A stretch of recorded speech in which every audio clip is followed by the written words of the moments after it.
Good evening, everyone, and thank you for being here. My name is Avram Friedman. I'm the Executive Director of the Canary Coalition, and the Solarize Western North Carolina program is a joint venture between the Canary Coalition and Clean Energy for Western North Carolina. Ashley Edwards is with us from Clean Energy of Western North Carolina.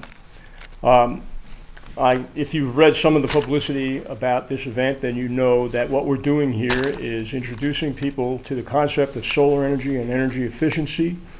We've brought contractors here who have a very good reputation and are working with us, and they are here to give you presentations about how you can save money and how help the environment, and work with them and with us to solarize your home, make your homes more energy efficient. I should tell you that we are broadcasting, we're live streaming this event on the internet, and so everything that's being said is being heard potentially around the world, or more likely by a few people who are watching it. There's a few things I'd like to talk with you about. Has everybody received these two pieces of literature? Before we begin, if you signed in, now we now have your contact information, but if you actually want to enroll in the program, there are two ways to do that. On this sheet of paper, you'll see there's a website that you can go to and enroll in the program and sign up for an energy audit sometime in the future, in the near future hopefully. Or you can do it here with this hard copy, and there's two sides to this application. If you would prefer to do that, we'll take it from you and we'll enter it into the database for you, and I certainly encourage you to do that.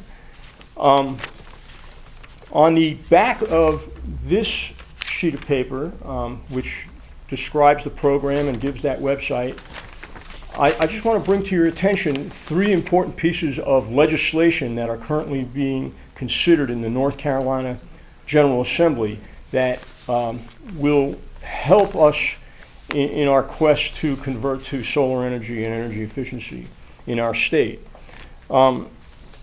These are extremely important pieces of legislation, and we need to show our support to make sure our legislators hear about it and hear that we want them to pass this legislation. The first one is called the Efficient and Affordable Energy Rates Bill. It's House Bill 377, Senate Bill 483. And what this would do is it would change the utility rate structure in North Carolina. So it would create what's called an inverted tiered block rate structure, meaning that as you use more energy during the course of a month, you would pay more per kilowatt hour. And if you stay in the lower tiers of energy use, you'll pay less per kilowatt hour. So it offers a very powerful economic incentive for people to invest in energy efficiency and solar energy in their homes. The second thing the same bill does is it creates an energy efficiency bank that would be administered through your utility bill and offer low interest rates specifically for energy efficiency projects and solar energy projects. And the third thing it would do is create a tax that it would tax the purchase of non-efficient electrical appliances, such as incandescent light bulbs or old refrigerators and such, that waste energy. And the money from that tax would be earmarked to fund the bank, which would go toward more energy efficiency projects. So it's a very advanced bill. It's modeled after similar legislation that has already taken place, that's being implemented in at least 7 other states and several other countries, very successfully in reducing energy consumption, lowering the cost of energy for consumers, and creating many jobs in new industries at the same time. The second piece of legislation is the Energy Freedom Act, House Bill 245. This is really a novel bill, and it's been introduced from a surprising source. So some of the more conservative members of the North Carolina General Assembly, but it would permit the third-party sales of electricity. Right now, it's illegal for anybody to sell energy in North Carolina except for Duke Energy. They have what's called a regulated monopoly. And this bill would change that, and it would allow third-party sales of energy so that what it amounts to, this enables companies to come in and put solar panels on your roof without any upfront cost and charge you for the energy that's being produced on your rooftop from the solar panels, and it'll be less than you're paying now for Duke Energy's power.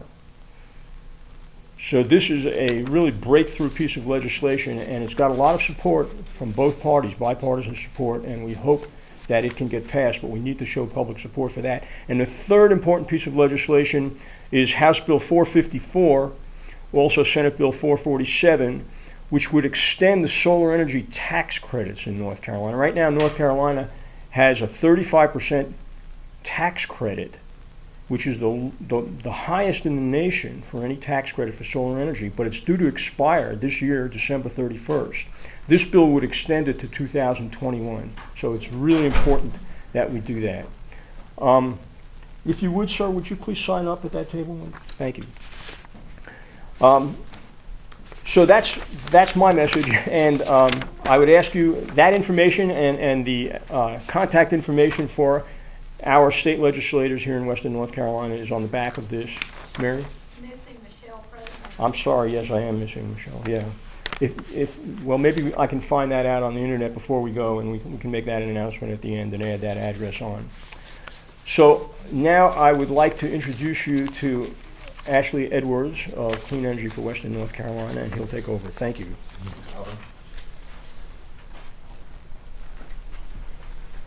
All right, welcome everybody. So as Avram said, I'm the outreach coordinator for Clean Energy for Western North Carolina. Hey Russell, how you doing? And so I just want to welcome you guys and thank you all for coming out. This is our third installment of the Solarize WNC campaign that we are partnered with the Canary Coalition with, and we're happy to be here and happy to be in Jackson, Macon, Swain, and Haywood counties. I come out here for fishing a lot, and now I get to come out here for more than just that, and so it's awesome.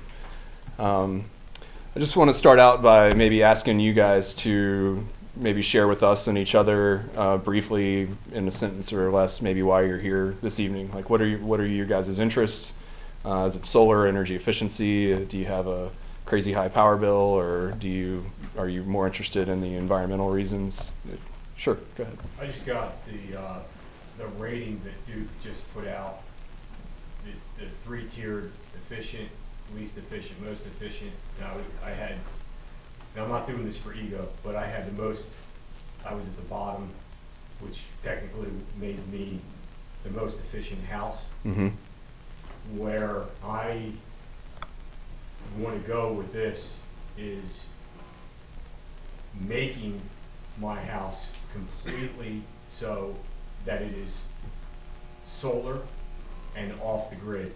Better off turning that off, otherwise you're gonna get that feedback. And the feedback that goes with that when going solar is because I have a lot of questions, as does my mother, about deep cycle batteries, ensuring that even though I have southern exposure, what are the costs of the batteries, what are the length and duration, what's the installation process, how long does it take, what are the sizes of the panels, due to the current fluctuation in precious metals, is silver going to impact, an increase in silver going to cost, increase the price of the solar panels.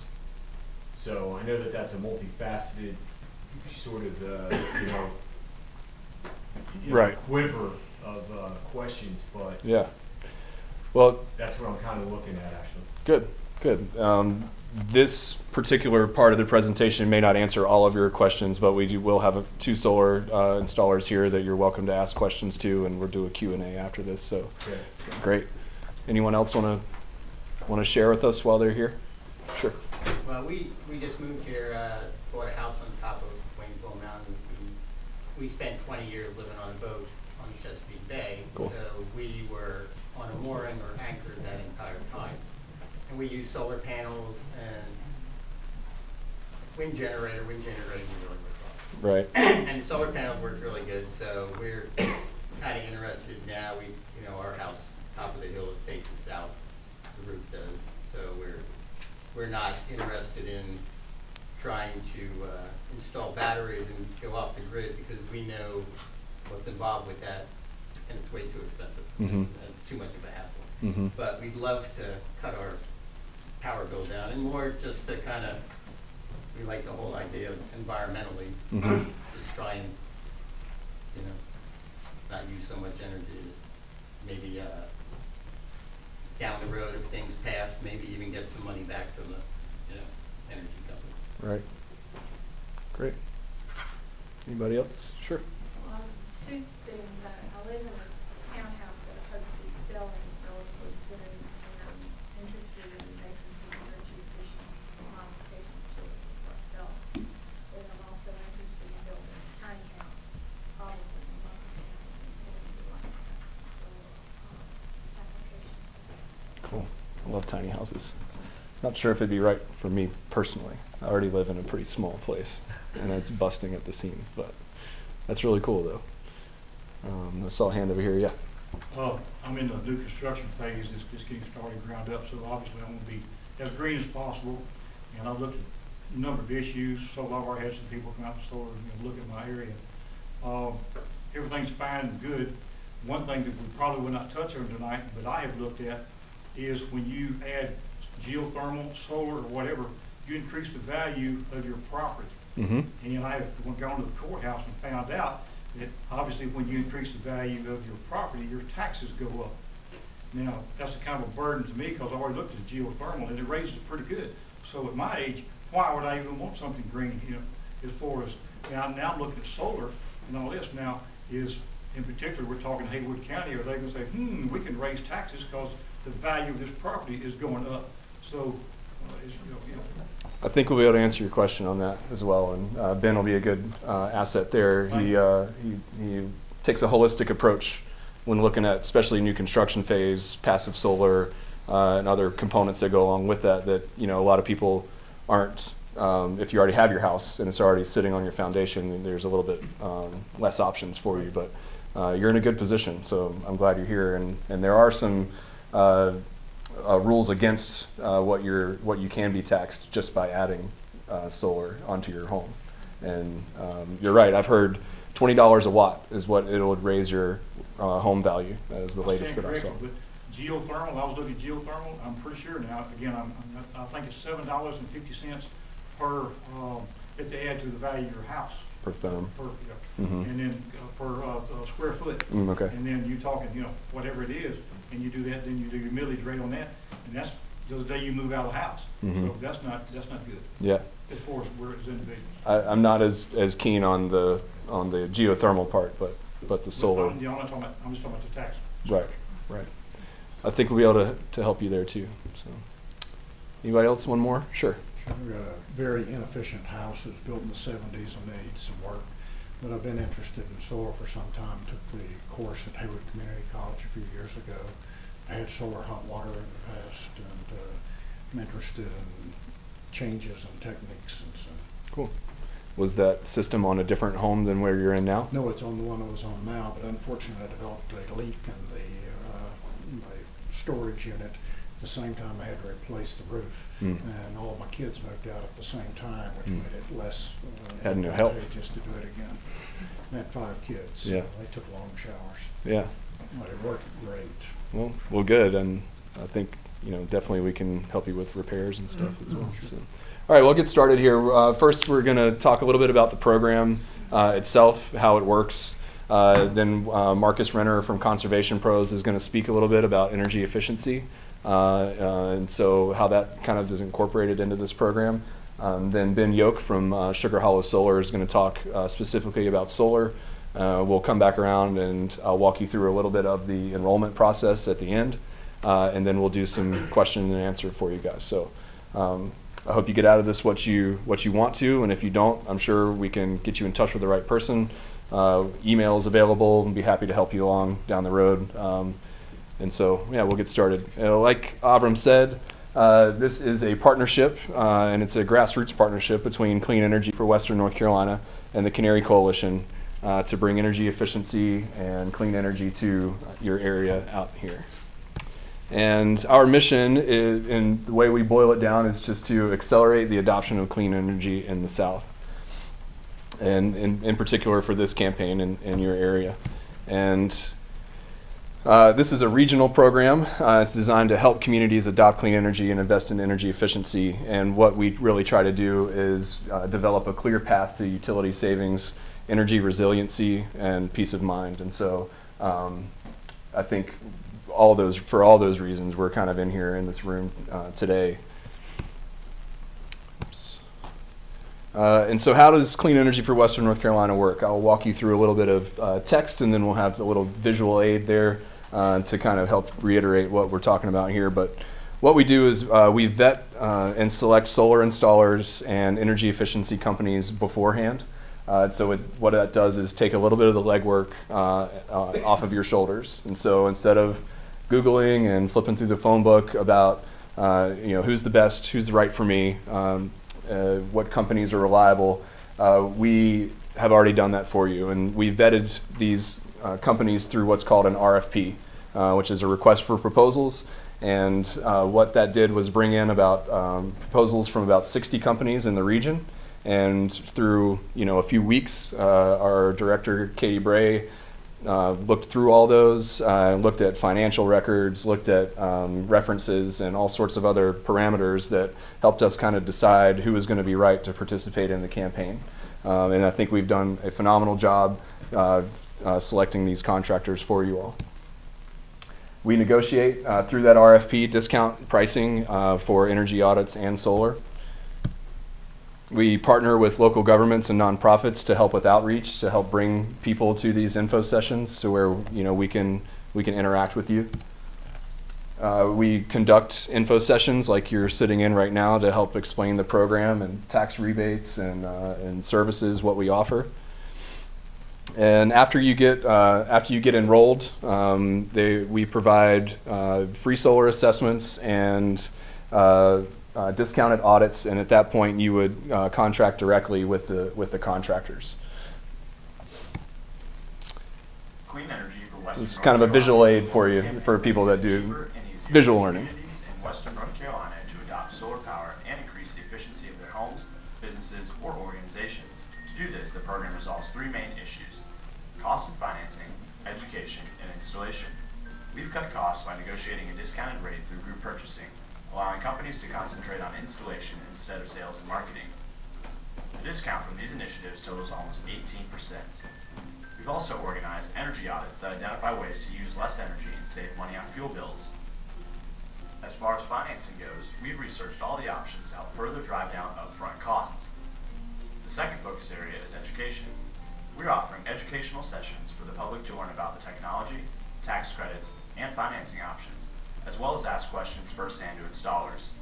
The third and final focus area of Clean Energy for Western North Carolina is installation. We've already selected the equipment and contractors for you, therefore eliminating all the confusion beforehand. We're excited to be working with Asheville Solar Company, Conservation Pro. So we'll move on just because it kind of wraps up there, but just so you kind of get a visual idea of what we're doing. I think that really helps a lot, and I just really like the animated portion, so I like to show that to you all. The 18% number that we referenced in there was compared to the national average price per watt for solar, and so we're happy to provide that discount for folks right off the bat, which is really great. So we have several other campaigns that have been generated or that are currently running at the moment. And this is just a representation of where other places that we have operated. I am in the Buncombe, Asheville, and Western North Carolina area only, and so I will be, your helper in this area for sure. Through these campaigns, we've educated 1,000+ people already through info sessions like you're sitting in now. Over 290 solar installations and over 400 audits now that we've done, and resulting in various numbers of signed contracts.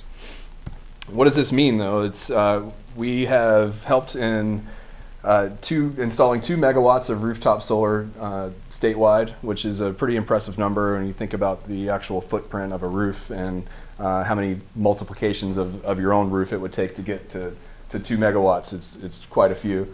And what that has resulted in is $10 million in revenue for local economies through our programs alone, which is really impressive.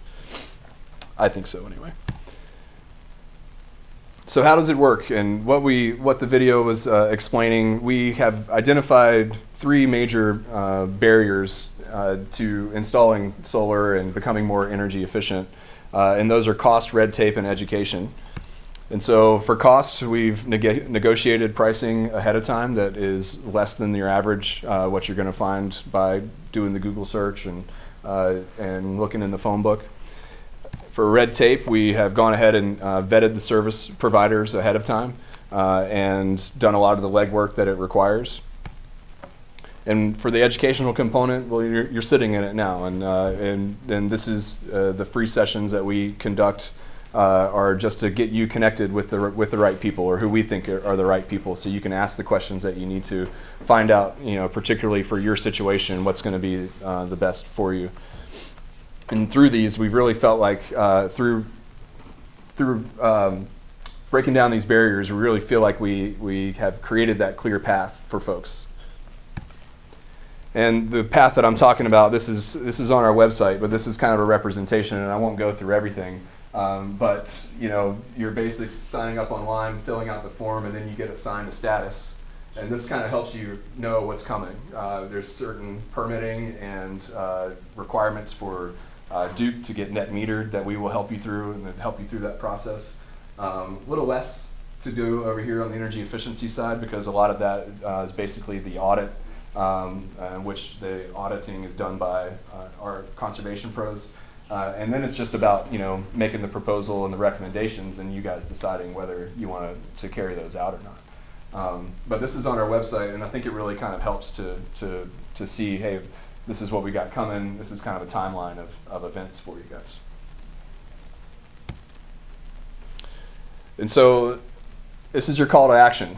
Now's the time to purchase solar and invest in energy efficiency for several reasons.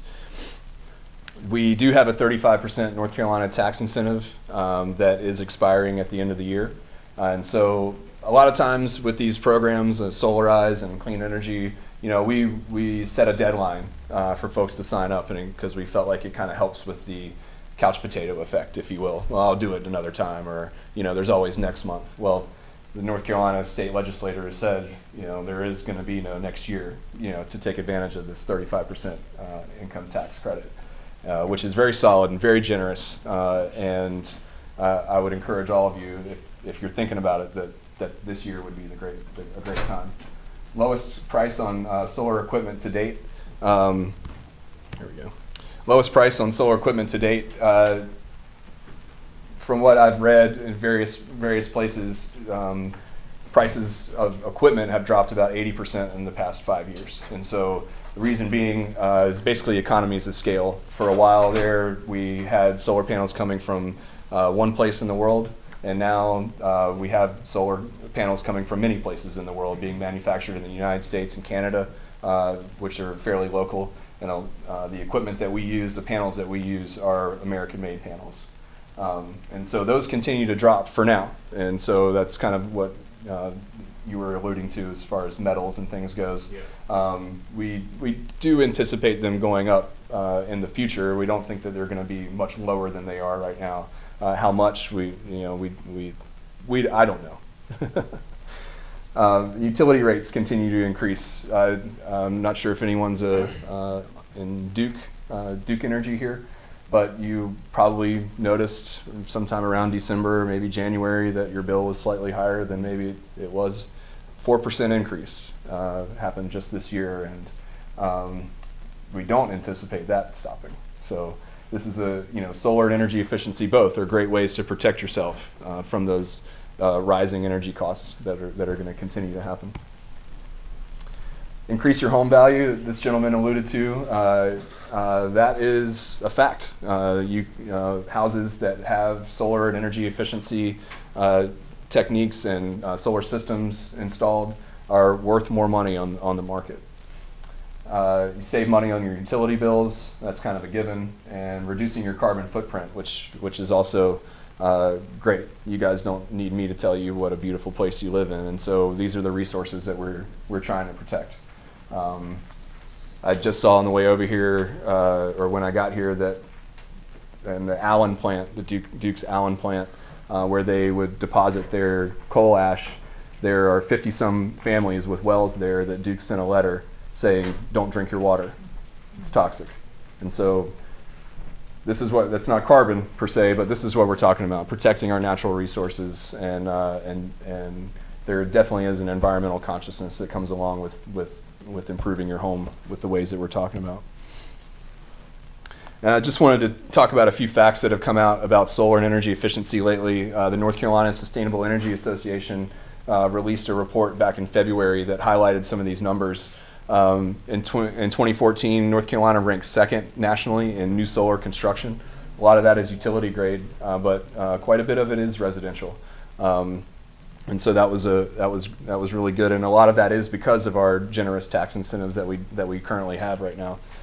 We rank fourth nationally in total solar capacity installed. Again, a lot of that's utility scale.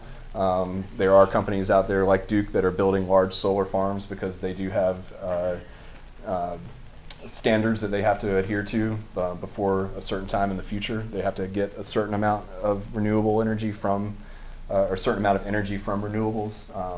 But that's another great statistic there. Solar and energy efficiency firms employ almost 16,000 people in our state. And so when you hear the governor talk about jobs and job creation, here's the numbers. In this sector that they looked at, 23,000 jobs in North Carolina in the green industry sector were reported, full-time jobs. So that's great. Energy efficiency firms are the largest employer out of that sector, and energy efficiency firms generated $3.5 billion in revenue. I'm sorry, energy efficiency and solar, $3.5 billion in revenue in 2014 out of $4.8 billion out of the entire sector there. So this kind of sums it up a little bit for the moment for me. To be truly effective, we all need to buy in and cut ties with fossil fuels, reduce our impact on the earth, and vote with your dollars for a clean energy future.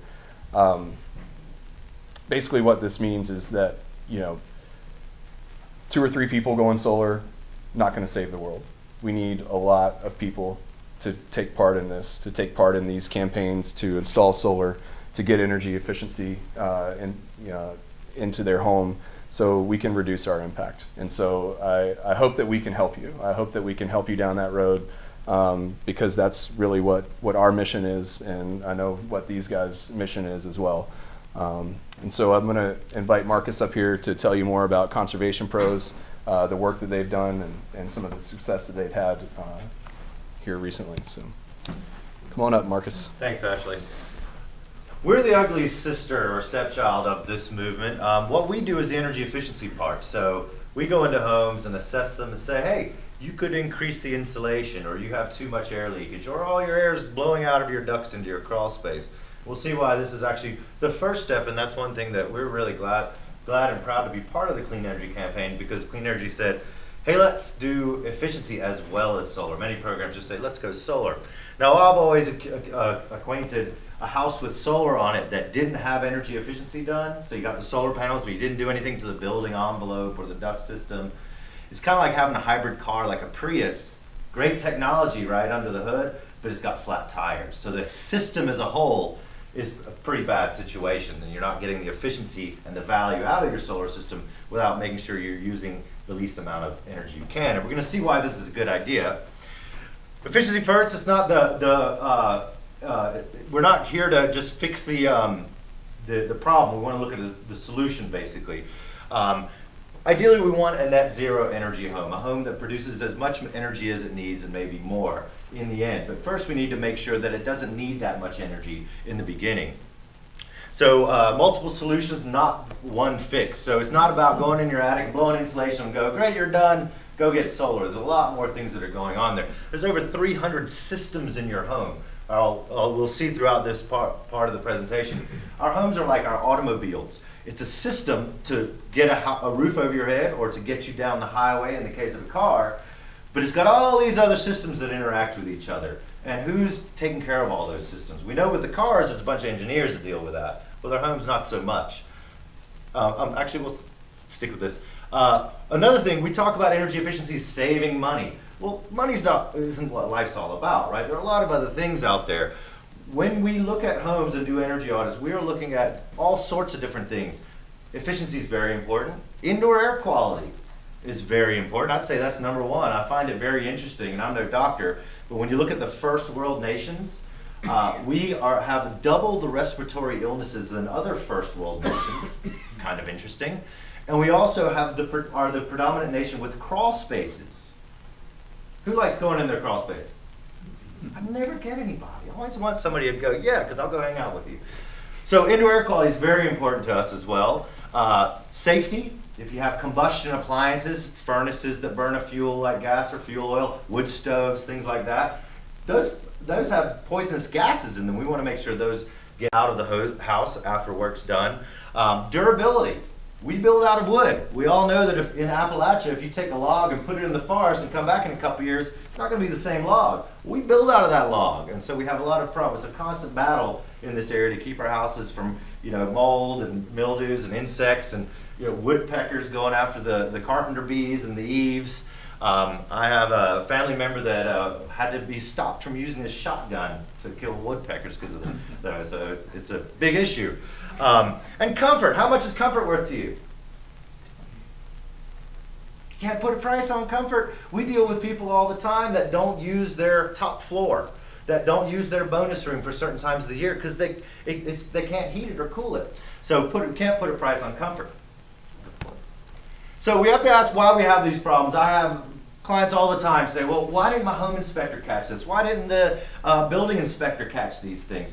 And there's a lot of reasons for that, but one way to look at it is that, just the car analogy again, all these systems. Now we know that in Detroit or wherever our cars are manufactured, that there's a brake engineer that says, hey, I'm going to walk down 3 flights of stairs to the exhaust engineer, and I'm going to make sure that your exhaust isn't too close to the brake fluid so we don't broil the brake fluid and crash the car. And then they go, okay, great, that's solved. Oh, let's, build this thing and let's run it around a racetrack. Let's crash it into walls and let's submit all this information to the government. And they say, okay, your car is highway safe now.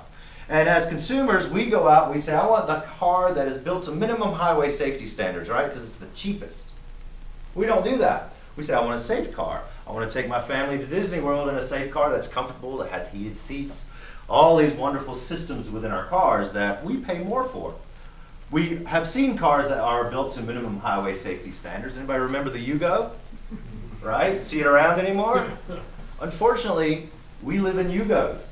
Our homes have all these systems in it: air ventilation, hot air supply, wiring, sheetrock, interior finishes, you name it. There's over 300 systems. You can have over 20 different subcontractors, trade people, show up to your house to make cars. Now the problem is they don't go out to lunch and figure out how all their systems go together.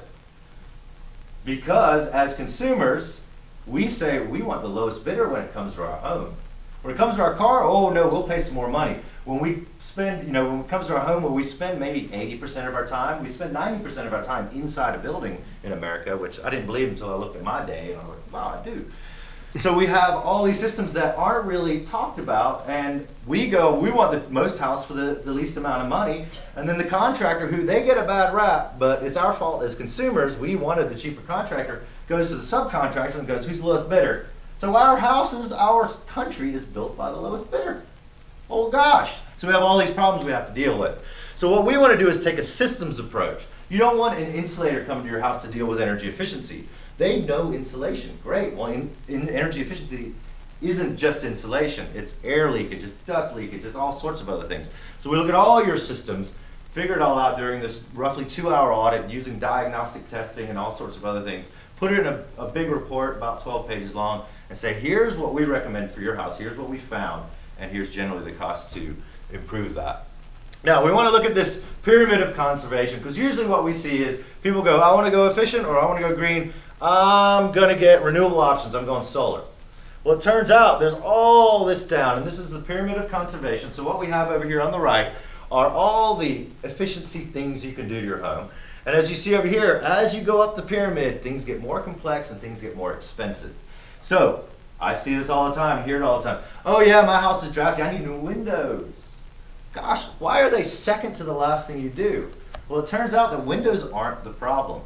The window industry has done a very good job of telling you that you'll get a 40% savings. Well, you won't. You get a 40% savings compared to the old window, but 50 years of research has shown that the windows are towards the end of what you do because our energy isn't going out our windows. We may feel it there, so mentally we think that, but our energy is actually going out of the top or the bottom or out of our ductwork. And it turns out that the return on your investment, multiple studies have shown, the return on your investment for replacing your windows, meaning how long will it take to offset the cost of those windows in savings? About 21 years. That's not a good investment. If I said, look, let me borrow $100 and 21 years from now, I'll give you $100 back. You'd be like, no way. Go to the pawn shop and get a better deal than that. So what can we do? Well, it turns out these things are less expensive. First of all, understanding your home. Who has an indoor-outdoor thermometer? All right, I'm going to raise the bar. Who has an indoor-outdoor humidity meter on that thermometer? Oh, we just lost about 70% of you. We don't really understand many times how our home operates. Who knows what the humidity level is in your basement or crawl space? Oh, good, good. So just understanding how our home works, you know. I have an indoor-outdoor thermometer, and when in the summer, when the temperature in the day gets to the temperature of my house, I wait for 2 more degrees and I open my windows. My air conditioner doesn't turn on in the winter. I'm sure many of y'all, or in the summer, I'm sure many of y'all have that situation as well. Let's keep going up. Lighting. Who's made the 100% switch to LEDs aside from your refrigerator light? A couple of us. Good. No reason not to go with LEDs. Really smart investment. Incredible returns on your investment. If you have compact fluorescents, let them break, but replace them with LEDs. Don't let them break, actually. Recycle them and replace them with LEDs. Moving on up. We'll get through this. Air sealing. So this is a good return on your investment. Within about 2 to 3 years, you will have saved the money you paid for it, depending on your home. Maybe less. I've seen some pretty large holes in houses. Moving on up, appliances. Energy Star appliances. No reason. If you like your money, buy an Energy Star appliance. Now, it's hard for us to go and go, oh, there's a $600 refrigerator. Yeah, I need a fridge. Oh, there's an $850 refrigerator. I'm going to go with a $600 one. That $600 refrigerator in its lifetime will cost you about 10 times its cost in energy bills. So go with the Energy Star one, right? The grandma's refrigerator that works really well, probably costing you about $20 a month to operate, whereas a new Energy Star fridge is $3 a month. So appliances have come a long way. Insulation, ventilation, water heating, heating and cooling. So most people go, oh, my house is cold. I replaced my windows, but it's still drafty. I guess I need to just replace my heating system, even though it's working just fine. Still haven't solved the problem. We'll see an example of that. Finally, we get to these things. So more bang for the buck at the bottom, better returns on your investment, better investments. So if you're an investor, if you have some kind of investments, energy efficiency has the best returns out of any investment strategies available to consumers. We'll move forward. All right, this is basically showing that investment potential and your return on your investment. How quickly will you get that money back in your pocket that you spent? Now, if you're an investor, this is your best investment you'll ever make. You can call your broker up and be like, wow, why didn't you tell me about energy efficiency at my house? I'm saving thousands. So what we have here at the bottom are efficiency options. Duct ceilings over here, replacing appliances with Energy Star units, adding insulation, water heater, wrapping your water heater with more insulation. And then over here we've got common investment strategies available to us as consumers. So here the hot time of the stock market in the 90s, 14% average return on your stocks, mutuals and money bonds and stuff. Down here in the 4 or so % range, pretty poor returns, but solid. All of these were showing 40%, in the 30s, 20% return on your investment. You average all of these out, you have a 16% return for all of those items. Far better than any common investment strategy. So if you're an investor, go with this. It's the best investment you'll ever make. Now, we've got to look at that house within a system. This is just a simple cutaway of a standard house. Main floor, basement, they got a crawl space and an attic in here. And what we see is the number one problem with our homes isn't poor windows, isn't an inefficient HVAC system. It is air leakage. Air is moving out of our home. It moves out of our home three ways. The wind blows it, and that's why we feel it at our windows, but the wind doesn't blow all the time. It moves out from mechanical fans, bath fans, kitchen fans. Your clothes dryer moves a tremendous amount of air out of your house. Fireplaces, wood stoves, things like that, some HVAC equipment. And so that sucks air out of your home. Your home has to make it up. And then the number one way air moves is what's called the stack effect. If your windows are closed and there's a 1 degree difference between inside and outside, your air is going to start moving. So in the winter, it starts rising. The hot air rises, puts a pressure on the top, escapes out of all these holes that all these tradespeople have put in our homes without talking to each other. And then it draws in air from the bottom. Oh, maybe from the crawl space. If you live on a crawl space and you haven't had your crawl space air sealed, you breathe your crawl space air all the time unless your windows are open. In the summer, it does the reverse. Cold air settles and you draw attic air in. And just to make this point, I've gone into 2 3-story homes in my profession, and I've walked in the door, chatted with them, and walked up to their nice clean dining room table and wiped it and told them what kind of insulation was in their attic. Because they had the air conditioner on and the air is just settling down, being drawn in from the attic. Their insulation was being drawn in from their attic. I want to focus on that safety part. When we burn something in our home, we're producing carbon monoxide. Bad for us. So here, for instance, a standard, what was called an atmospheric water heater. My profession, the building performance industry, wishes these were outlawed. This is the flue at the top. You can stick your hand in that. Let's say that this is inside your house. You have your relatives over for Thanksgiving, and so the bath fans are on, the kitchen fan's on, maybe the children were out playing in the rain, so all their jackets in the dryer, the clothes dryer's on, and you're sucking all this air out of the house. You can backdraft these. You can pull these flue gases into the home, and they start venting directly in the home. 1,500 people in America die from household-related carbon dioxide issues. This is just an example of what they call spillage, those flue gases coming out. This is a piece of plastic that signifies the cold water line. It's melted because this was doing that. So we make sure that when we go seal up your house, we're not going to stop the fresh air from supplying these devices. So you still keep them running efficiently, and we'll make them up to code, basically. Now, here's the wrong solution. People go, my house is cold. Who do you call for comfort? HVAC professional. Not calling you out, but I'm sort of calling that industry out. This is a client of ours. Cold, 2 rooms, never got warm. Called her HVAC company. They said, you know what? Your system's pretty old. Let's sell you a new one. She said, well, I believe in efficiency. This is a $10,000 state-of-the-art, 97% efficient gas pack unit, gas furnace, basically. Amazing piece of equipment, right? Well, it turns out this is one part of a 3-part system. Our house is a system. This creates the hot air. You got to distribute the air, get it to the places it's needed, and then you store it in what we call the building envelope in your house, inside the insulation, inside the air barrier. Her system was running, so we don't recommend replacing a running system. We say let's replace the other thing. So finally they stopped answering our call because they didn't get their 2 rooms warm. They stopped answering our call. So she finally calls us, distraught, like, I don't understand why I've got this new system. My house is still cold, especially these 2 rooms. We go in, look what we found, ducts on the ground. We found a duct system that had failed, essentially. It was old. It was built by the lowest bidder, so it was duct board and flex duct, not the best. Duct board is outlawed in 7 states. Lowest bidder put it in because we wanted the cheapest system, and whoever built the house. It was 10 years old. Might have been 11. Anyway, it come to the end of its life. She needed a $3,000 duct system, not a $10,000 piece of equipment. Now, we also have to think about it when you look at those 3 systems, make the hot air, distribute the hot air, and store the hot air. You're storing the hot air in the building envelope. That's not going away. You're distributing the air in the duct system generally, in forced air systems. That's not going away ideally if it's built properly.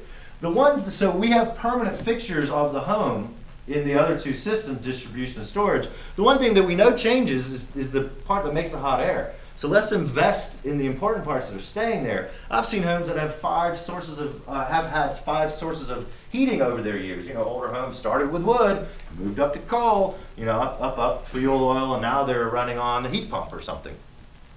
Move forward. These are upside down mushrooms. So we talk about indoor air quality. We build homes in Appalachia, and we cap the earth with our home, and then all that moisture rises up. We have nice lumber up there, and it can cause problems. It's moist. Now this one in particular is from a roof leak that nobody said, oh, I need to fix that $20 piece of flashing, and now they've got a $2,000 or $20,000 repair on them. So maintenance is very important. That's one thing we look at is durability. Upside down mushrooms. Now, is this going to make good air quality in this crawl space? All right, no, it's not. So, how are we connected to this crawl space? Well, you didn't know you'd have homework, did you? Did you tell them that? One did not. Homework, 1 of 2 assignments. You can get into your crawl space of your basement, go under your bathtub. What you'll find is you'll find your plastic plumbing drain pipe, the P-trap, and a hole this big that you can stick your arm into the underneath area in your bathtub. Well, that's framed. We frame that with, you know, basically our framing is the structure is a skeleton. So it's connected to all parts of the house. As that heat rises, it's drawing air past these mushrooms or mold or whatnot, and we're breathing that. We wonder why we're twice the respiratory illnesses as other developed nations. Another issue we see, oh, here's another one. Luckily, I can't assign this for homework because it's going to be fall when you get to do it. But when the frosts come and the snows come, look at these 2 houses. You know, this one's got a little bit of heat loss there. It's melting some snow on this roof. Look at the neighbor, though. Notice there's no snow on that roof. The eaves are cold, so they retain the snow. This can cause ice damming, which can cause a lot of problems. But this is dollar bills melting the snow off that roof. Your dollar bills. That's making your home uncomfortable and potentially unhealthy, depending on what kind of foundation system you're on. One more thing we see a lot. Unfortunately, our trades have blinders. You know, that holistic view of the house as a system, which is what we do in the building performance industry, is not really done anywhere else. So here, this is in an attic. We're seeing 2 vent pipes for bath fans that vent moisture. The main thing they do is venting moisture from showers and baths. And this is looking at the bottom of the roof deck. Well, they had the roof re-roofed, and the roofers came by and said, oh, they got 2 pipes here. They probably only need 1. They didn't know what these pipes were. So they took one and kind of bent it down and pushed it in there and then roofed over that. This bath fan now barely vents, and where it does vent is into the attic. Is there a good place is that good to put moisture into your attic? No, your attic's there to hold up the roof, which keeps moisture off your darn house. So why should we stuff that in? Well, they don't understand building science and what was going on there. They're very good at roofing. That's what they do. Second homework. This is in an attic. So what this person here is doing is standing on a ladder in their attic hatch, and they just pull the insulation back. And this is all just, it's called deadwood, which they attach the sheetrock to. See all the staining in this insulation? Go and see if you could find this in your attic. If your house is more than about 8 years old, you have this staining. And what this staining is air that's rising out of your house through the interior walls, through interior wall top plates that intersect with your attic. And the insulation is filtering that air. This house had a wood stove. I can sometimes tell what the contaminant, what the predominant pollutant is in the home by the color of this. Smokers, it's yellow. People that burn incense, it's a grayish color. People that don't burn anything in their home, it's kind of a light white gray color. And what it is that air moving through, and it just filters through the insulation and goes on. You could put 5 feet of insulation on top of here. It's not going to stop the air leakage. You have to air seal with the proper tools and components for air sealing. So a lot of people go, oh, I insulated my attic, and I'll go up and just take a clump of insulation off a top plate, and you'll see 2 lines on that's the perimeter of that top plate. So now this is one of my favorite ones, and this is including my part. This house was over $1 million and less than a year old. This is a crawl space. Exactly. And so I get this question of why? You know, well, the home inspectors have a week-long class maybe to become a home inspector, or maybe they were recommended by the realtor that's trying to make the sale. Not sure why they don't catch some of this stuff. The building inspectors, you know, if your house was built in the heyday of the construction boom not too long ago, they were moving fast. I used to be a builder. I built a 5,000 square foot house. Of the 5 inspections, the inspector got out of his truck for 2. One of them was a phone okay. So we can't really rely on that either. We really have to take charge of our own homes and figure out what's going on and get people in there to say, okay, here's what the issues are. Let me help you make the proper decisions. There are rebates if you're a Duke customer. They're helpful. Between $200 and $250 for doing some of these works, and we can certainly help you attain those as well. Success story. Andrea Ambergery. She was a participant in Clean Energy for Buncombe, and so this was a quote directly from her. And that what a good job that these guys did. And, She was just glad that we got along with her sheep. all right. Thanks, Marcus. So we'll welcome Ben Yoke from Sugar Hollow Solar, and he's going to talk some about solar technology and tax credits. I'll start with a little anecdote. I just came kind of rushed here from a site visit. It was in North Asheville. You've probably all been in North Asheville, right? Beautiful home in between the Grove Park Inn and the Montfort District. Guy was a lawyer. Home was, I'm not a realtor, but somewhere between $250,000 and $1 million home. And but it's built in 1915. And he hadn't called Marcus, didn't even know about Marcus. And I went downstairs, and not only did I find some air sealing problems, but he has radiators, common in North Asheville, and a Baderis boiler next to an open air source gas water heater. And it was in a little room. I was looking around, I was like, well, how do you get your air for this room? He's like, well, it comes through the door, and the door was not sealed well. So because the door was kind of leaky, he had walked over, and there was an air vent to ventilate that room for his air to feed the gas systems. He'd stuffed them with rags. And I was like, that was my first thing. I was like, he needs to talk to Marcus. Not only could I help him with that, but it's like there's some things that he needs to know and do very differently in that home. So this is a rich guy, nice home, potential major health hazard, not to mention energy issues. So I just was there an hour ago. So it's very common. But okay, so well, first of all, I'd like to talk about the energy pyramid, the pyramid that Marcus was just talking about. I agree with that in many ways, but I would put a bit of a caveat there. Obviously, no matter what you do with energy efficiency, eventually, and if you use electricity in your home, for instance, or you're going to need renewable energy.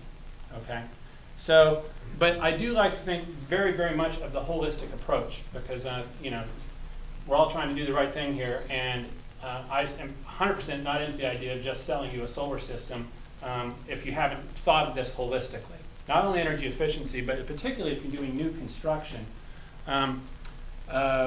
It's very important to be mindful of, especially at that phase. Who else is doing new construction? Anybody else here? Are you the only one? Anybody else here is going to be building a new home soon? Okay, well, in this climate, you can build a home that really doesn't require a heating or air conditioning system. I mean, if it does, it can be very minimal. And that's with things like passive solar design. Okay, if you build your house in the right proportions, facing the right way, and you build it right in this climate, you can do that. I've been in houses that require essentially zero energy to heat and air condition, and so and that's cheap. You don't have to replace anything, and it's a very affordable thing to do. And even if you have a home that's already built, it's a useful thing to think of. Geothermal energy. Again, these are some things that I don't do, but when I come into your home, I'm going to do everything I can to look at it holistically, and not just say, here, you just need solar panels here. Because I see that as my job. So geothermal can quite often be the smarter option. There are tax credits available for it. It has it is expensive. Who here knows what geothermal is? Pretty much everybody. Good. So you have a pretty good grasp of what it is then. It's also a thing that can go very well in tandem with solar electricity, in that it can be electric, and it's a very nice way to bring yourself down to zero carbon footprint.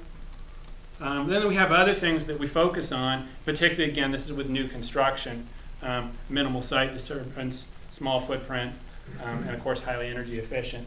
Wind and microhydro, we're not going to really talk about much here. Our company does do those things, but basically due to the incentive structure that exists in this state, among other things, they're not often very good candidates for ways to bring yourself down to zero carbon footprint. Wind in particular doesn't have good incentives. Sometimes microhydro really is a great thing out here, but if you're into microhydro, some of you live, especially around Haywood County here, have to be mindful that if you want to get into microhydro, you have to be kind of a handyman or handywoman because it tends to be a fairly high maintenance. And so that's one reason that if the homeowner is not really interested in doing that, I wouldn't recommend it, but unless you have just a great site for it. So, okay, we offer two basic types of solar, and I'm sure most of you here are probably aware of them. Photovoltaics and solar hot water. Solar hot water, very simply, is where you have hot water collectors on your roof or on your property, and this is just exactly what they look like. The sun hits them, heats up water, and it heats your, normally just your domestic hot water. You can also add heat to your house. There's tax credits available for it.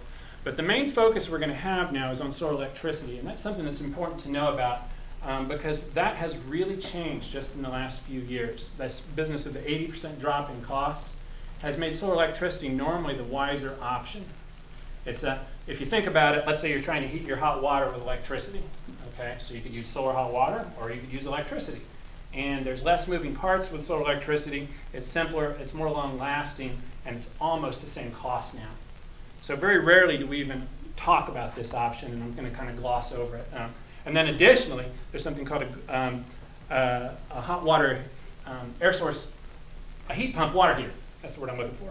And heat pump water heaters have also, that technology has evolved rather quickly in the last few years, and they quite often are a better option than solar hot water anyway. So because they're, I'll give you real fast statistics. Hot water, a Stiebel Eltron heat pump water heater costs about $2,000 new.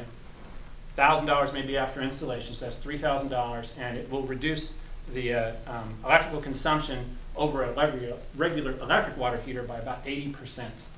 Whereas a whole solar hot water system costs from like $6,000 to $13,000, depending on how much you pay, how big you make it, and it will reduce your electrical consumption of your water heater by 60 to 70%. So heat pump water heater normally even beats that out now. So only under certain circumstances would you not want to do that and want to do this. So for a variety of reasons, this is something that is just very recently, not the technology that we offer so much. 8 years ago, this was the main thing we were offering. So it's really shifted. So there we are, solar thermal again. And the one application that sometimes it makes a lot of sense with is if you use it to also heat your house, particularly with radiant floor. Solar hot water and radiant floor can go very nicely together. And of course, so can geothermal. But solar hot water might be the more affordable option. And radiant floor, particularly if you have a high solar mass radiant floor system, like the radiant floor is embedded in concrete or underneath tile or something like that, then that thermal mass will help store the sunshine that you're putting in it, and that can still be a viable thing to do. But again, very rare now.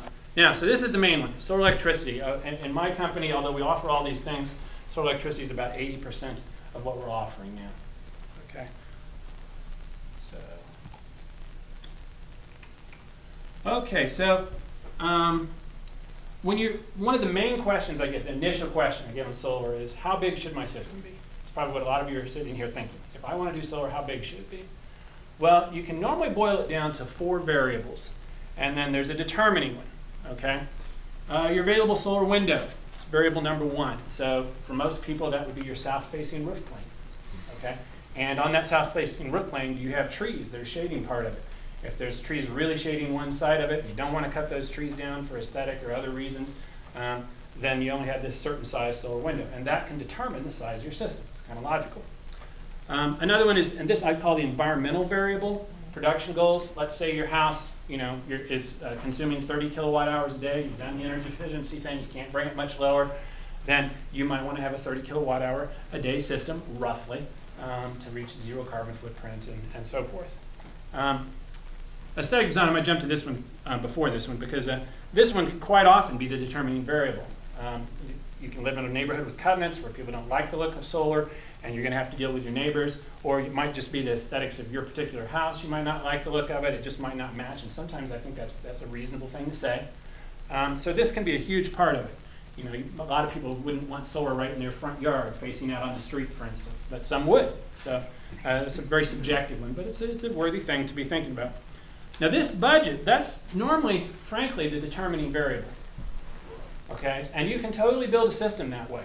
You can, let's say you have a budget to bring yourself so that you're meeting half of your production goals, but that's what your budget is, and that's fine. It's something that you can do. There's a corollary variable to that, and that's your tax liability. In the United States, and particularly in North Carolina, the main incentive people have, the political incentive that's been created, is these tax credits, and they can, with the 35%, as we've already mentioned, state tax credit, and the 30% federal tax credit. That's a lot. 65% of the cost of the system. Now the feds normally tax the state tax credit as income, as we'll get into, but nonetheless, it will pay for at least half of the cost of your system. And so if you don't owe taxes, say you're retired and you don't owe any taxes, it's a lot harder to financially justify doing this, frankly. So there are reasons you can, but it's harder. So. Okay, so interconnection versus off-grid. Now, people have different motivations for doing solar, and different depending on how you're attached to the grid. There's different justifications for doing one of these versus the other. Again, the overwhelming majority of our systems are what we call straight grid tie. They're not off-grid. They're very simple systems. You got your solar modules. You got your inverter. This is DC power, like you have in your car. The electrons are going one way down the line. The inverter makes it grid-compatible AC power. So they're going back and forth. And then that can also not only go into the grid, but into your house and run all of your stuff. So very simple system. This is about all there is. This, a rack, this. And if our company comes out, or pretty much any other solar company in the area does this, then this is a turnkey thing. We'll come out and we'll do the whole installation. We'll do all the applications with the grid. You just have to sign a couple things and you give us some money. So, and then if it's off-grid, still more complicated. And you had a lot of questions about batteries. And some of those might be so technical that I'm not going to answer them here. I'll do my best, and if I can't, I can. Obviously, our company can answer them just fine. I understand. So these are more complicated. And batteries remain today the weak link in the system. Now, it used to be in the 70s and 80s, if you wanted to do solar, this is the way you had to do it because you weren't allowed to attach to the grid. But they made these nice grid tie inverters, and the politics were such that now that most places you're able to do it. So now we don't use the batteries very often, but they do give you some things that are really nice. They give you freedom from the grid, okay? And that's nice, and they also give you reliability if there's storms or bad weather or something like that the grid goes down. The problem is that, like I say, batteries are still the weakest link. They'll make your system cost at least half again as much. So a $30,000 system becomes a $45,000 system, okay? And they just don't have the longevity. If your batteries are only for emergencies, let's say you do this whole thing, but you're still grid tied and you only use the batteries when the grid goes down, if you buy a nice expensive battery design for solar, it can last 20 years. But if you do decide to go off grid and you're deep cycling this battery every day and using it, 5 years, okay? So it's just, sometimes it's the thing to do, and we do install them, but they're a minority for the reasons I'm listing, okay? Also, one last thing, this could change. A lot of you are probably at least aware that there's a lot of research going on in this technology, and the thing that's the most exciting is Tesla Motors. Elon Musk says that in 6 months he's hoping to have a revolutionary lithium battery for households out there. And I drive a Leaf with lithium, and those are different. Lithium's an awesome source of, awesome form of battery. But this is also true in the solar industry. There have been a lot of false starts, a lot of amazing new technologies which failed to revolutionize the industry. One of the most obvious ones that almost everybody's heard of is the solar shingles. The problem with solar shingles is they cost so much dollar per watt that it's just silly to do them. You put these shingles on your roof and it costs 3 times what it would otherwise and produce 1/4 as much. So no one does it. So even though they sounded great at the start, it turns out it's a technology that only a few people, very niche market, are actually, it makes sense to do. We don't know what's going to happen with these batteries, and so we're kind of holding our breaths, but Elon Musk has done some amazing things, so we're hoping that at least is a major one. But just this week I read about capacitors again, as this new source of technology, a new source of storage that might be amazing and might revolutionize. There's some new capacitor technology. You hear about almost every other week if you're in this industry, some amazing new technology that might revolutionize things. We'll wait and see. I can't read it. Oh no. I think we're talking about the tax credits here. There's already been a fair mention about them. I've mentioned them and Sorry, but guys. at Hang any on a rate, second. yeah, it's kind of glaring out of there. Yeah. But again, the state tax credit, one thing to mention about the state tax credit, it's normally the limiting tax credit because most people owe enough, if they can take the stack get all the state tax credit, that means they almost certainly can get all the federal. It's just the way taxes roll. The state tax credit, you cannot take in a given year more than 50% of your liability. So let's say it's a $30,000 system. You are eligible for a 35% state tax credit, which is $10,500. Okay, you have 5 years that you can take that tax credit, which is $2,100 a year. Okay, but in order to take it, you have to be owing the state $4,200. Okay, so again, that's for a $30,000 system. Maybe $30,000 is way more than any of you in here would do. But the point is that that's kind of the way the math works. Federal tax credit, 30%. There's no cap on it. The state tax credit. There's also something I want to mention with regard to finance. There's a sweet spot for solar electricity. That's between $10,000 and $30,000. Less than $10,000, the cost per watt still is pretty high, just because of economies of scale. You know, if a crew is going to come out there, they're going to do the interconnection, they're going to build a rack for you, you put some modules on, you do all these things that you'd have to do no matter how big the system is. The smaller ones, it's just the dollar per watt is pretty high. Now people can do that. You can put a system on that costs $3,000 or something, but you're not going to get much for what you pay for. $30,000, you've maxed out the state tax credit, 35%, because it has a cap at $10,500. So there's none on the federal.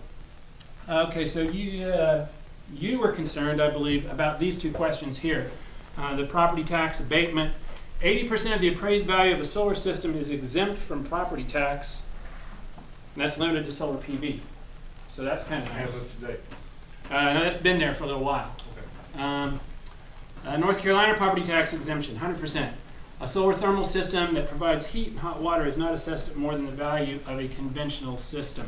That doesn't help you too much, but the other one does. Okay, I think we can move on.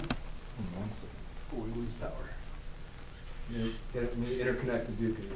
I'm trying to go fast because I know you've all been sitting here a while by the time I get to here. And I know that a lot of you have questions that I'm excited to answer. I'm sure we all are. So let's clip on through. We'll get there.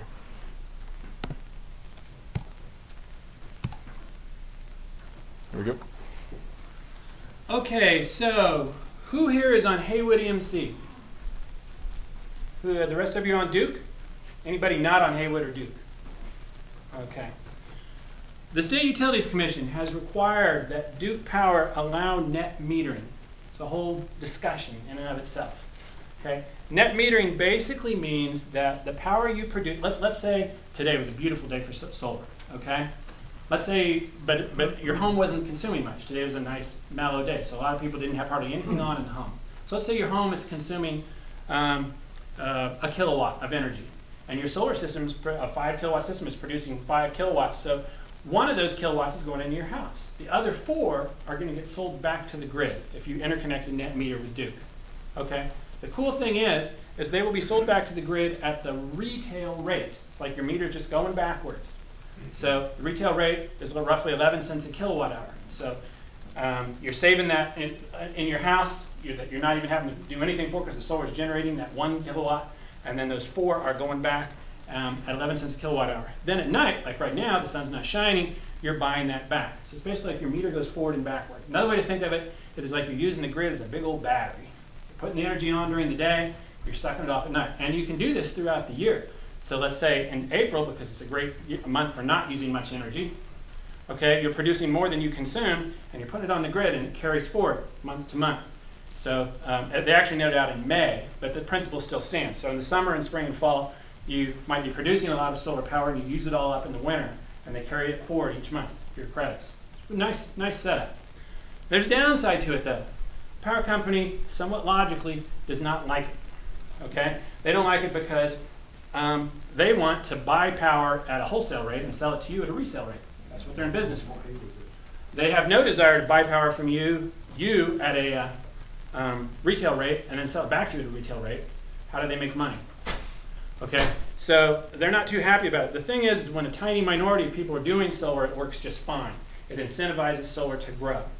But after we get enough of us doing this, it does become a problem. In Hawaii, which is one of the most progressed states this way because the energy is really expensive there and the sun shines all the time, 10% of the populace of Hawaii now has solar. Most in the nation as far as percentage. Problem is that's enough people now that the net metering is a problem. The power company's like, how do we make a profit? We're going to raise the rates on everybody. Okay. Also, there's other issues with that too. Clouds pass over Hawaii and everything, 10% of the grid is lost and so forth. But there's ways that can be dealt with. But them making money is kind of a problem. Haywood EMC does not do net metering. And they don't for this exact reason. They didn't want to get into that. The Utilities Commission isn't there to force them because it's a co-op. So they don't do it. So what you can do with Haywood is something called sell excess.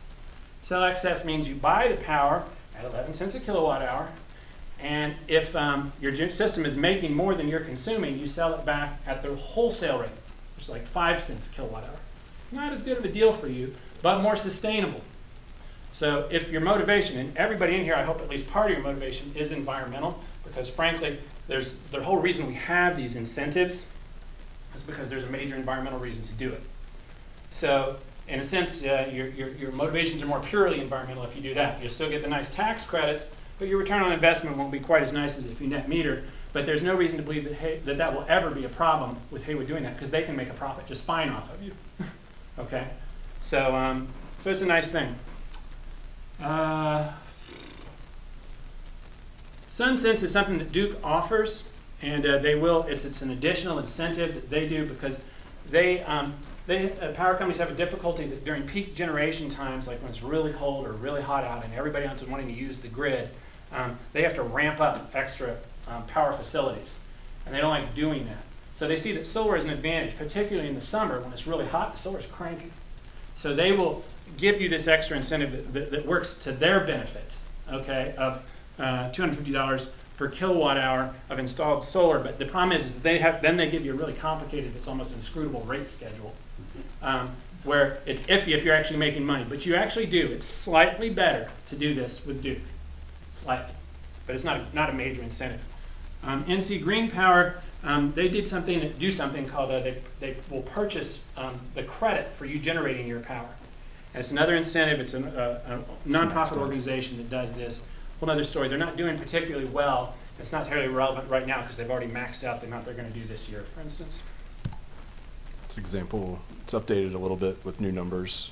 So kind of an example with a 5 kilowatt, which is kind of a basic system, basic cost about $3.75 kilowatt or watt hour. I'm sorry, or watt. Excuse me. And the North Carolina tax incentive 35%, federal tax incentive of 30%. Again, round numbers. Your accountant can help you out with better.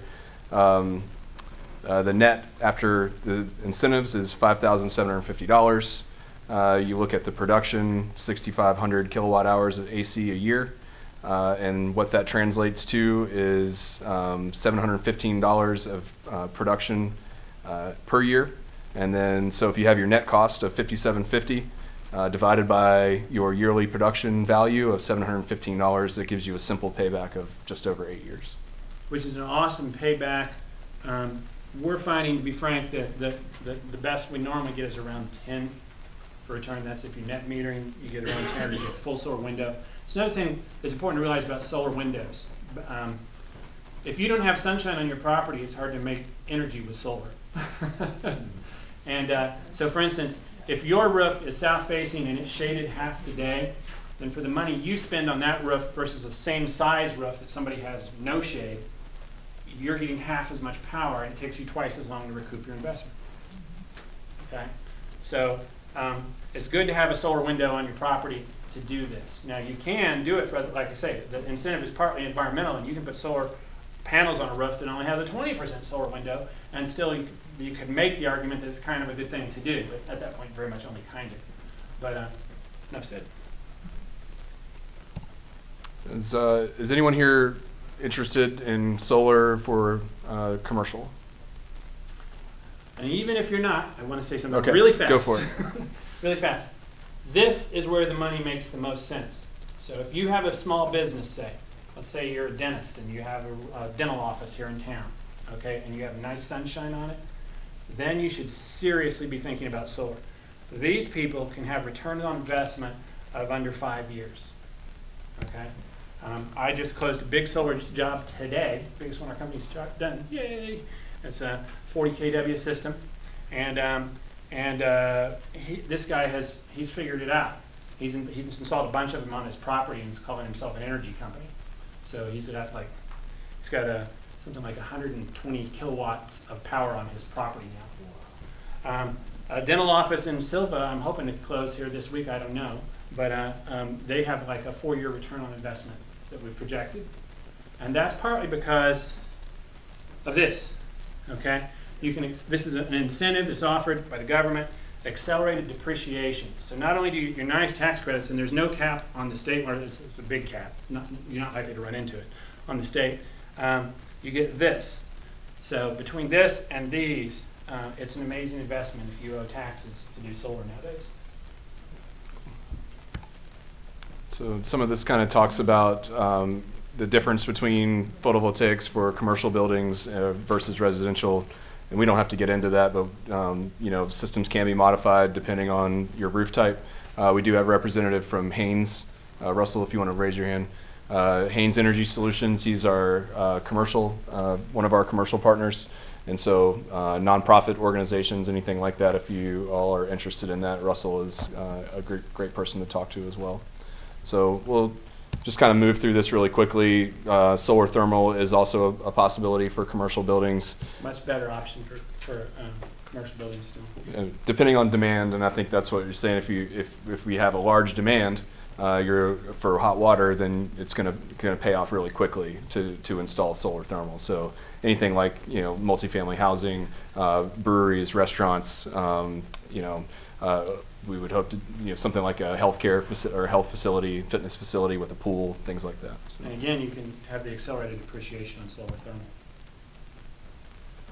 All right, so we're back to this. We're going to talk just a little bit further about the program and how to sign up online. We are distributing now some hard copies, and so if you are interested and today's your day that you'd like to sign up, you can leave that hard copy with us, and we go ahead and enroll you in our program manually, and then we help you make that connection with the proper company, whether it was energy efficiency solar or both, residential, commercial, or both. And so talk a little bit about that.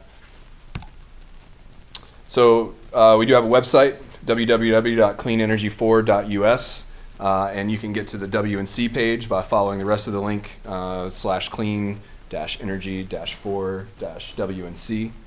And so we do have several programs listed, and you'll find that at the top of the page. We have about halfway down, we have an enrollment button, which is basically the same questionnaire that you probably have in your hand, just an online version. And so if that's what you prefer, you're going to give us some information about your budget, your goals, what the address is that you're looking at, and we will go ahead and take a preliminary look at that through satellite pictures and just say, hey, if you had an issue that we could identify from that picture, we'd say, hey, it looks like you're in a forest. Are you planning on maybe cutting down some trees or limbs here and there? If the answer is yes, we can proceed. If the answer is no, then unfortunately, like Ben was saying, that if that solar window is closed, there isn't a whole lot we can do for you. We can install it for you, but it doesn't mean you're going to get anything out of it. So, but we ask questions like that, and the enrollment form helps us determine what your goals are. You would then have your status assigned. Remember the graphic that I showed you before? Your status assigned, and that's how you'd find your path around either direction there or both. It always helps to have your utility bills. We do ask for those just to kind of get a nice picture of what your consumption looks like and what's going to be the best for you, how we can help the most, what you're looking to offset, things like that. At that point, you would expect a call from Russell or Ben or Marcus or one of their representatives, And what they would then do is either set up your energy audit or your solar assessment. And at that point, we would come out to your home or to the site, give it a thorough look over, and then come back for a proposal after the assessment is done. So I just wanted to highlight a few examples of some of the systems that have been installed through the Clean Energy for Buncombe campaign, which was a predecessor to this one. This is a quote from one of our homeowners, and he says, had I gone this alone, I would have had to have been pretty motivated to get through the red tape, and in the end may have thrown in the towel in frustration. I got the impression that Duke is not crazy about getting these systems up and isn't the best at explaining how to get from A to Z. Therefore, I think Clean Energy for us is ongoing engagement in setting up energy audits, pre-vetting solar vendors, and then connecting them with potential clients and follow-ups is critical to continuing to spur ongoing interest in these projects. Mike Fleener he had relocated from Alabama. He worked for the EPA for years and worked on respiratory issues. And he had two main reasons for participating in the campaign and going solar. One of them was because he saw the health benefits that it had on the entire community when you reduce your carbon footprint and reduce the amount of energy that needs to be produced from coal fire. And so he saw that firsthand in his work in the EPA in Alabama. His other reason was that he was retired, and the legacy that he wanted to leave behind was something of environmental and societal justice. And so I think that was more meaningful for him than anything else, that he knew that when his time was up, that these panels were still going to be there, and they were going to be a lasting legacy for him. And so that had a big impact on his story. Had a big impact on me and now the community. So these are some other examples, and just to kind of give you guys an idea visually of what the size of the system and how much it costs. This was installed by Asheville Solar Company. It's a 5.5 kilowatt system, and that was a $22,000 system. And these are cost before tax incentives. So just realize that. This is another ground mount system this is also from Asheville Solar Company, 3.9 kilowatt. I messed up the spelling there. Don't count off if there's any teachers in the crowd. 3.9 kilowatt, and that was $23,000. Ground mounts, I think, are typically more expensive. Yep. So that you'll see that reflected in the price per watt there. This was done by Sugar Hollow Solar. This was a commercial installation, 10 kilowatts for $31,750. So this is a non-penetrating system, and so I feel like for installation reasons, it's less evasive and usually less labor intensive. Another rooftop ballasted system, Renewable Design Associates. They're another one of our commercial partners. This was an almost 20 kilowatt system for $66,000, and this is Brunk Auctions. For some reason, that's hard for me to say. In Asheville. I don't know why I did that. This is a spacesuit. No, I'm just kidding. This is a water heater blanket that was part of an energy efficiency and air quality upgrade. And we have another picture of this. That's really weird. That is really weird. I'm really sorry about that. But you get the idea. This was part of the same. I can't believe it did that. This is part of the same upgrade, energy efficiency and air quality. Marcus, am I right? This is covering up some mold that was and sealing out some. Well, not covering it, but basically separating the moisture from the house. There you go. Creating a moisture barrier. Right. Right. And we're going to flip all the way around again. This was another. This is a Sugar Hollow project as well, solar thermal, and this was $6,900. So I feel like that kind of helps put a visual on some things. This is the end of the presentation portion.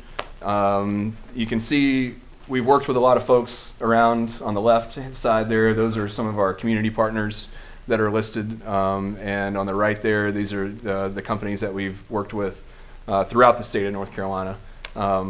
And so we're really proud of these partnerships. We're really proud of the economic drivers that these programs continue to put out. We're really happy to support local businesses. We're really happy to support USA manufacturing, and we're really happy to support local economies. And so anyway, I'll open it up to some questions. I'll invite Marcus and Ben and Russell, if you want to participate as well, to open it up to you guys for questions. Yes, ma'am. Is Clean Energy WNC a pilot program? A pilot program? Yeah, in other words, an incentive program and then it ends? Katie, do you want to answer? I've never really. Well, it will end. I'm Katie Graham, the director of the Sorry. Clean Energy Press program, and so the WNC one that Ashley and I are doing will end. Probably around August-ish. Yeah, I think we've yet to set the hard deadline. So So you're doing the initiative part of it too, the information part of it? this part of it, Mm-hmm. yeah, Okay. yeah. Is it funded? Is it federally funded to do that? No, Okay. we support ourselves in doing this. So it started in Asheville Solarize campaign through a nonprofit, and then I helped some other Solarize campaigns across the state get started, and then started this Clean Energy for Us campaign in Buncombe County, and now it's kind of spread through different communities in the state. Yeah. Sorry to put you on the spot. What's the timeline on the legislation? Any idea? There's like Abram was alluding to, there are some bills that are in the House at the moment, and they are, at least the Energy Freedom Act was sponsored by some Republican groups, which is good, I think. And so I think from what I've heard, it will progress through the House and get to the Senate. I think the Senate is where we're going to have our biggest battle there. So, I can elaborate a little bit. Sure, please. The Energy Freedom Act and the Efficient and Affordable Energy Rates Bill are currently in the House Committee on Public Utilities. If they pass out of those committees, then they'll go into the Finance Committee, and the Energy Efficiency Act will go onto the floor of the House after that. The Energy Freedom Act has to go through yet one more committee, the Rural Community for some reason, or committee. And then the solar tax credit extension is in the Environment Committee of the House. And the other two bills, the first two bills that I mentioned, have Senate companions, and they're both in the Finance Committee of the Senate.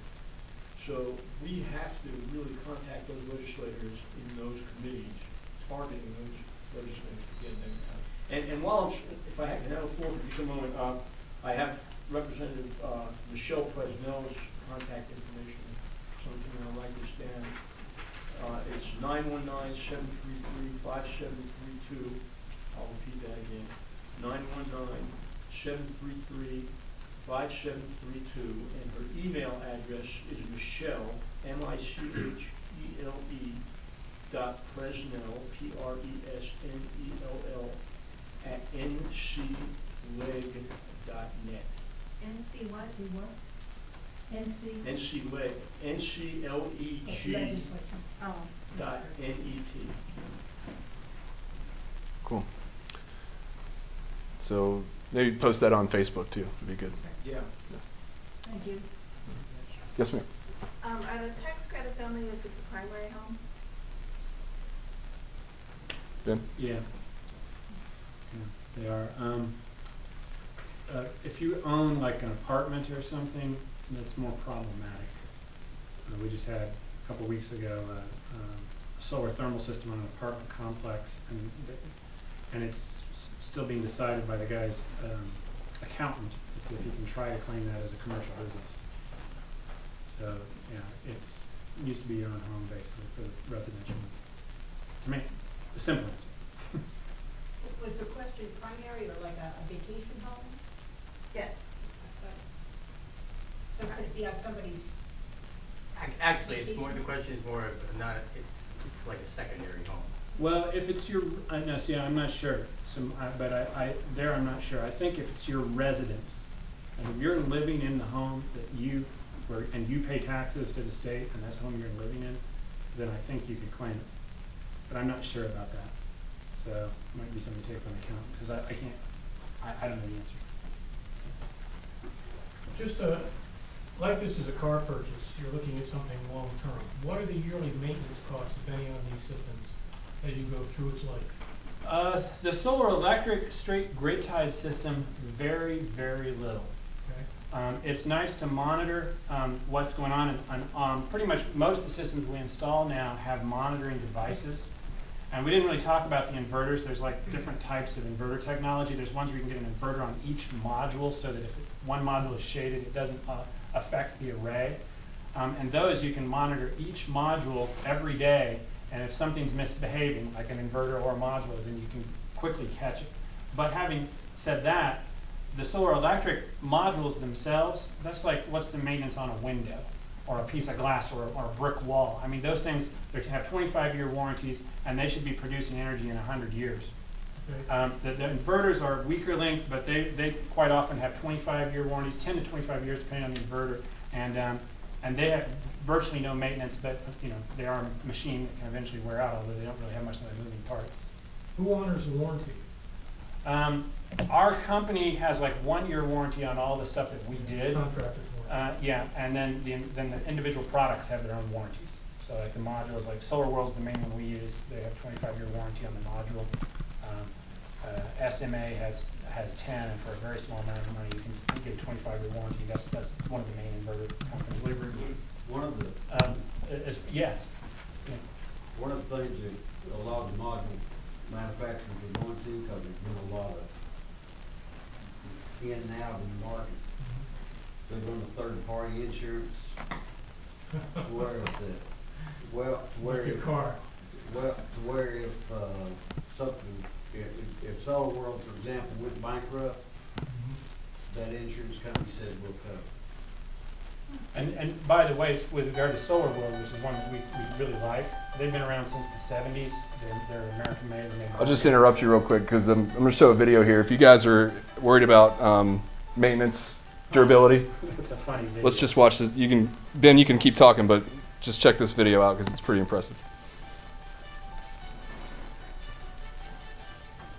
And it's just music playing, so feel free to If it's discuss. the one I think it is, yeah, it is. Yeah. Like we send this sometimes to our potential customers because if they're worried about them, 'cause it's kind of ridiculous. And my question actually would be a tag along with his, and related and relative. I noticed on one of the diagrams that you had there was it off generator. So the second grade down, you had the battery array, and then up top you had a generator array. So let's say that I didn't want to go with the batteries, do the 15 grand investment on the batteries, but I wanted to put a Generac 11 kW backup generator. You can support certainly have, that. you can you integrate a integrate that generator system? into a house just like you always would, if that's your question. I'm not sure exactly what you're saying. But you can use a generator with a battery, a generator by itself, generator with solar. You can integrate all those things. Okay. If that's your question. Yeah, my house is already wired to be totally off the grid with a generator. Right. And moving with, going to solar, and then, let's say, things go, whatever, the house gets covered with snow, and having the generator as the backup system instead of the batteries.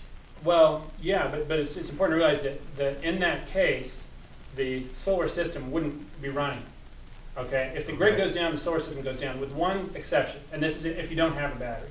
Okay, the exception is for the last 20 years, one of the most common inverters is a Sunny Boy. They're made by SMA. It's a German company originally, but they're based here in the United States now too. They make them here in the United States. Okay. And those inverters, they've come out with a new series that if the grid goes down, the inverter can still run, but at a kind of a minimal power.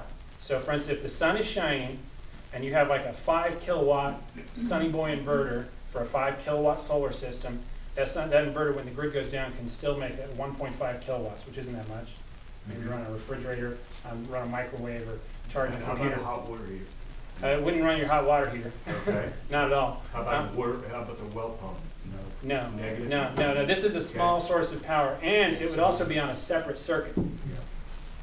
So, Okay, but that's the separate from- only thing, unless you get batteries and you do all that rigmarole, that's Right. the only thing that you're gonna have, and that's only with that one kind of inverter.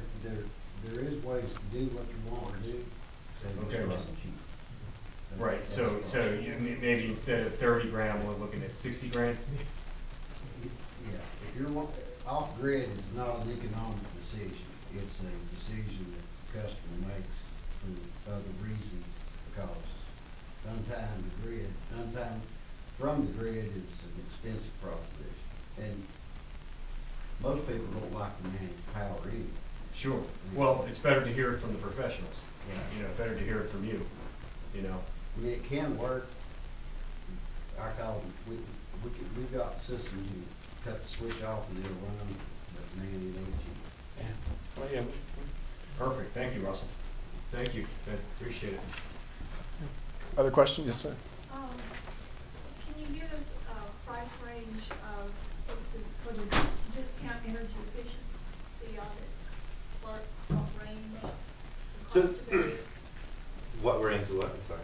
the cost of the. Yeah, audit. so the energy audits, it's about a 2-hour process, and we will be also looking at your energy bills and graphing those and seeing where you're putting most of your energy, and then sending you a report. Normally for this area, we charge $500 for that, and I think any other auditor that's certified would charge that or more. And for this program, we're charging $100, and 20 of that goes to the Canary Coalition. And then just to give you some idea of pricing, generally if you put about $2,000 into your home for energy efficiency, you can make a difference. If you can go to the 5,000 to 8,000 range, you're going to have done everything from an efficiency standpoint until energy rates, go up 30%. So you'll be good at that point. And you'll notice, you can check our website. You'll notice we have plenty of people that have written in saying that they've noticed a definite difference in their home, the comfort levels, the indoor air quality of their home as well. One of the 2 success stories we had from indoor air quality standpoint was we encapsulated the crawl space and air sealed it properly, and the customer wrote back and said that he used to wake up every morning coughing and doesn't do that anymore. And the best was, and I just talked to this customer, we did this work 2 years ago, and they just had a clean bill of health for their son who had asthma, and all sorts of was on, using medical devices at night, had night sweats for I think it was a 7-year-old. Clean bill of health, doctor said no asthma. What we did there, his attic, living in Appalachia, there was sanctuary up there, just like a tree canopy in the attic, bats and flying squirrels. And so basically, it was a log cabin, which they're super, super leaky homes. And basically all that stuff in the attic was just raining down into his room for the entirety of his life up to that point. We went in there and took it all out and cleaned it and sealed it and insulated it properly. And the customer I talked to her, and she said that the doctor said he's fine, which was amazing. That's awesome. Pretty kudos to you. Yeah, Yeah, we were excited about that. that's really cool. And there's also resale in this. Appraisers are starting to value it. You just have to let them know. It's not like something they can see. So what we've done in the past for people that are concerned about resale is made a little brochure for them to give to their appraiser to say, hey, look, this is what it scores on the blower door test. Here's the things that were done, to let them know that it is a different home than that. And also the resale value from a consumer, people that are looking for homes, we've made poster boards that they can put up in their home when they're going to sell it. And people come in the door and definitely read that. And you have to let people know from a resale value that that's the case. But there's certainly metrics that we can make comparisons to the average home in your home and whatnot. Anybody else? Questions? How do you do your vetting of your companies you use? Through the RFP process. So we sent out a request for proposals and received back about 60 proposals from different companies across Western North Carolina and Eastern Tennessee and South Carolina. We reviewed several characteristics of the company, including financial records, references, what they were offering as far as equipment and things of that nature. So we boiled all that down, and we decided who we thought was going to be fit best in this program for us. So so it's information they provide to you.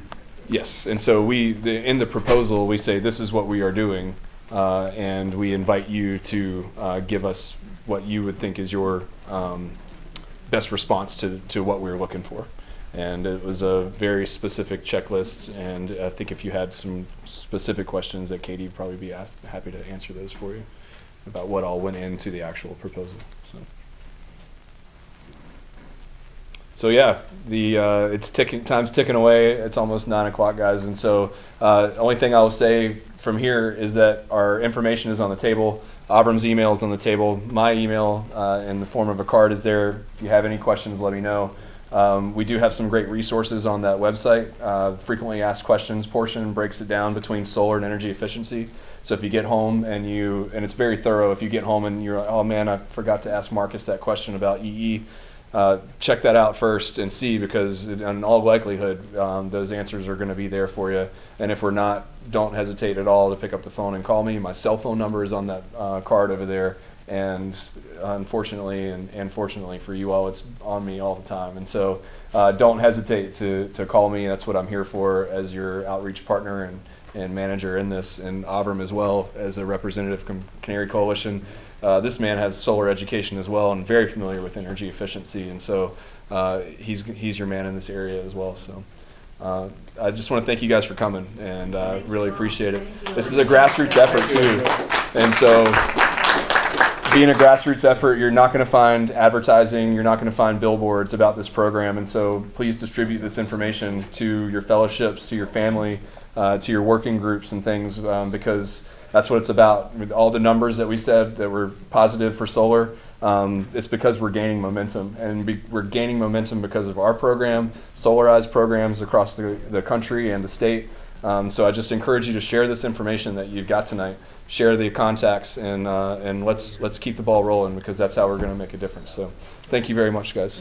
No, thank you. Thank you all. And we're going to have another Solarize program in Bryson City on May 5th. And so if you know anybody who missed this one, it'll be at the public library at 7 o'clock. I have a question.